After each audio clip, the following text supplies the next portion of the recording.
Assalamualaikum teman-teman, balik lagi di Ruang Cerita bersama Kakak Juli. Apa kabar kalian semua? Semoga sehat terus ya teman-teman.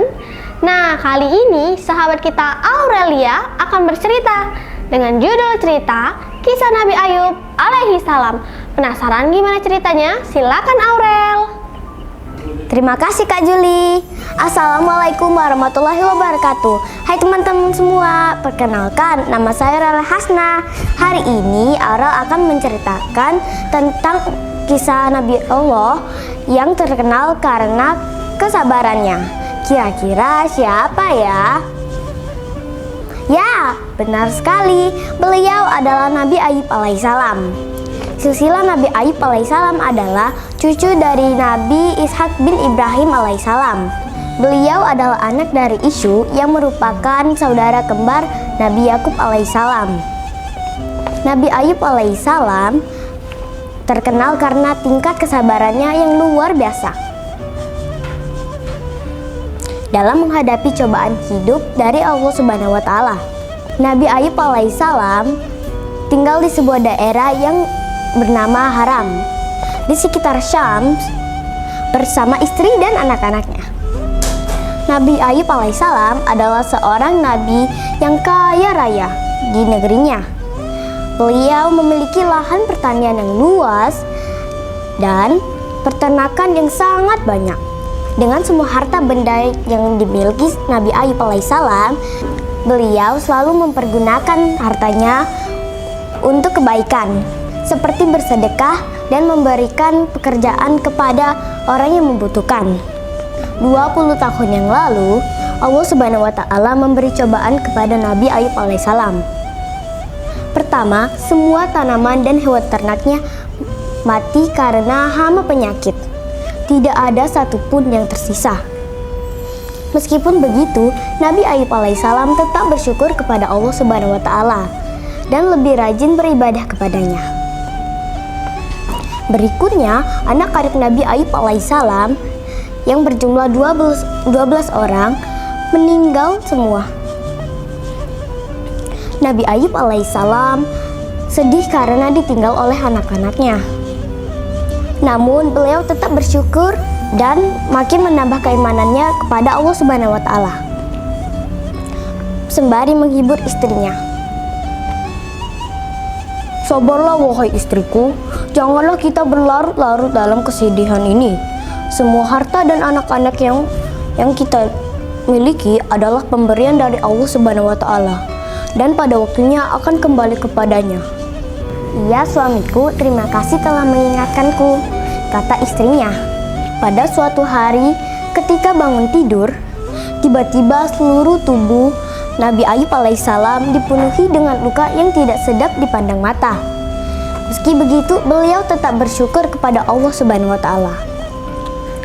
Ya Allah ya Rabbi, jika ini adalah ujian darimu, hamba ikhlas menerimanya sepenuh hati. Hari demi hari berlalu, penyakit Nabi Ayub semakin parah, sehingga menyebabkan orang-orang di sekitarnya menjauhinya. Wahai Ayub, pergilah kamu bersama istrimu dari negeri ini. Setidaknya kami tidak khawatir akan tertular penyakitmu. Mendengar hal itu, Nabi Ayub hanya diam dan tetap bersabar. Akhirnya, Nabi Ayub alaihissalam dan istrinya meninggalkan tempat itu dan tinggal di suatu tempat yang jauh dari pemukiman penduduk. 18 tahun berlalu, usia Nabi Ayub bertambah lanjut dan mulai kesulitan beraktivitas. Selain disebabkan oleh usia, juga karena penyakitnya yang tak kunjung sembuh. Setiap hari Nabi Ayub selalu bersabar dan berikhtiar sampai semua hartanya habis. Hal itu membuat Nabi Ayub dan istrinya hidup serba kekurangan. Meskipun begitu, Rahma sang istri sangat setia mendampingi beliau. Wahai suamiku, engkau adalah seorang Nabi Allah. Pastilah Allah akan mengabulkan doamu jika engkau meminta kesembuhan. Aku merasa kasihan melihatmu kesulitan untuk beribadah. Maafkan aku jika lancang berkata seperti ini, ucap Rahma istri Nabi Ayub. Wahai Rahma istriku, ingatkah kau berapa tahun kita hidup dalam kenikmatan? Lebih dari 20 tahun suamiku. Dan apakah engkau ingat berapa tahun kita diberi cobaan oleh Allah Subhanahu wa taala? 18 tahun suamiku. Sebenarnya aku amat malu meminta kepada Allah Subhanahu wa taala. Kita ini diuji kurang dari 20 tahun sudah mengeluh seperti ini. Hari demi hari berlalu, penyakit Nabi Ayub semakin parah dan mempersulitnya untuk beribadah. Ya Allah yang Maha Penyayang, ketika Engkau memberi ujian, aku coba bersabar menerimanya. Namun, jika ujian itu mempersulit ibadahku kepadamu, maka kiranya Engkau angkat penyakit ini ya Allah. Seketika itu, turunlah firman Allah yang meminta Nabi Ayub untuk menghentakkan kakinya ke tanah. Segera Nabi Ayub menghentakkan kakinya ke tanah, maka keluarlah air yang sejuk. Nabi Ayub menggunakan air tersebut untuk mandi dan minum.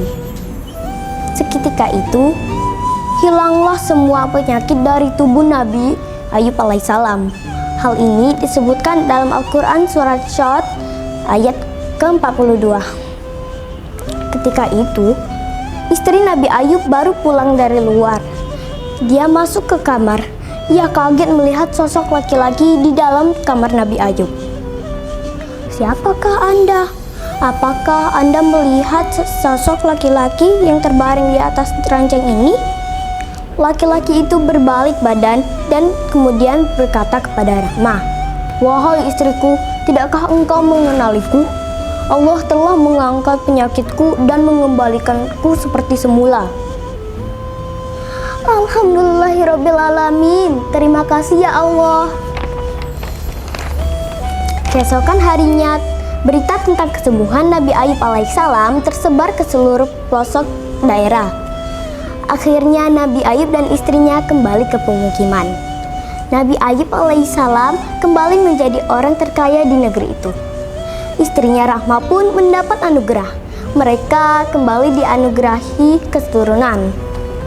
Jadi teman-teman, hikmah yang bisa kita ambil dari kisah Nabi Ayub alaihissalam adalah hendaknya kita selalu bersabar jika ditimpa cobaan, karena di balik kesulitan selalu ada kemudahan. Seperti yang dijanjikan Allah dalam Al-Quran. Dan jangan lupa untuk berdoa dan berikhtiar, karena Allah Subhanahu wa ta'ala sangat senang dengan hambanya yang berdoa. Terima kasih sudah menyimak cerita Aurel. Wassalamualaikum warahmatullahi wabarakatuh. Bye. Terima kasih Aurel. Nah, itulah tadi cerita dari sahabat kita Aurel. Sekarang Kakak Juli akan memberikan pertanyaan untuk kalian semua. Simak dengan seksama ya teman-teman. Ujian apakah yang diberikan Allah kepada Nabi Ayub alaihi salam?